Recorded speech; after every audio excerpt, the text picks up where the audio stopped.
that we've got the shins and boomerang pieces cleaned up and glued together, it's time to move on to the leg straps. And I really want you guys to take your time with this. I took a screen grab and printed off a picture from the Mandalorian. Yes, the top portion and bottom portion is broken off, but what I want to point out is from this portion of the shin to right where the buckle starts at the top, there's 4 bars exposed between, as I mentioned, the buckle and here, but below there's only 3. And I've looked at a lot of different reference images and screen grabs, and watching that over and over again, that seems to be consistent. So that's the way I'm going to set mine up. And so I went ahead and pre-marked my straps so that I have what's going to be my top and my bottom, having the 4 bars and the 3 bars, and then turning the straps this direction, again having the 3 and the 4 bars. Now this is when it starts to make the difference between a left shin and a right shin. This portion of the assembly is no different, but once you start putting the straps on, the buckle goes to the outside of the boot. And you need to have your boots with you to do this so that your circumference is correct. So the boots I got are from Imperial Boots. In my opinion, this is my opinion, they are incredibly accurate. If you notice, let me move this over here.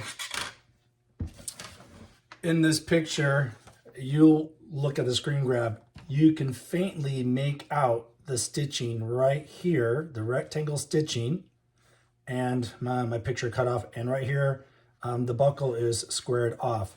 So here, let me grab this boot, so we're looking at the exact same boot the same way.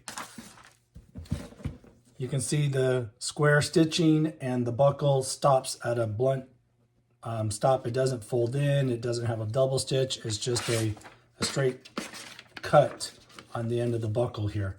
And having a straight stitch down here, having the double wide, having the fold over with the buckle.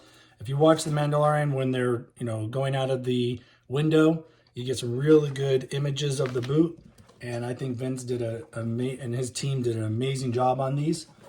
One thing I do notice, a lot of the recommended boots are like the Soviet boots, but I see where they seem to be angled at the top, and in all the reference pictures that I've seen, they're flat. And so Vince has made these flat to mimic that. And they've got the sandwiched sole, which is exactly what I see. My image cut it off when I printed, but it's exactly what I see when I look at there. So I highly recommend his boots to mimic what you see on The Mandalorian. So I ordered his, and that's what I'm going to be using. And it's, like I said, it's important to have your boots on hand so that when you are doing the straps, you got the circumference correct. So I'm going to move that out of the way just a moment. Hopefully you can see everything. Yeah, okay. So these are the prototypes, so that's why it's got this adapter piece. You won't have that, but primarily yours will look like this once you get to this stage. My intentions are to glue the straps here and here.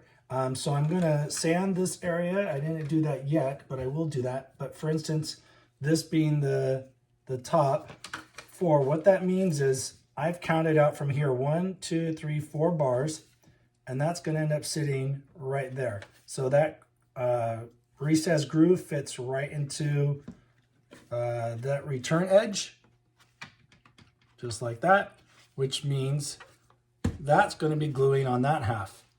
Then I'm going to take and figure out what my circumference needs to be, cutting it and gluing it to that half. Again, hopefully I can get wherever it lands the groove to line up in there as well, and then cutting off the extra.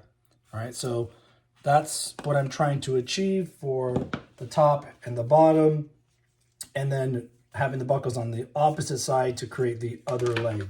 So just make sure, so I recommend just using like blue painter's tape and counting it, marking it, so you don't accidentally glue this in the right spot. I'm gonna rough this up with sandpaper as well.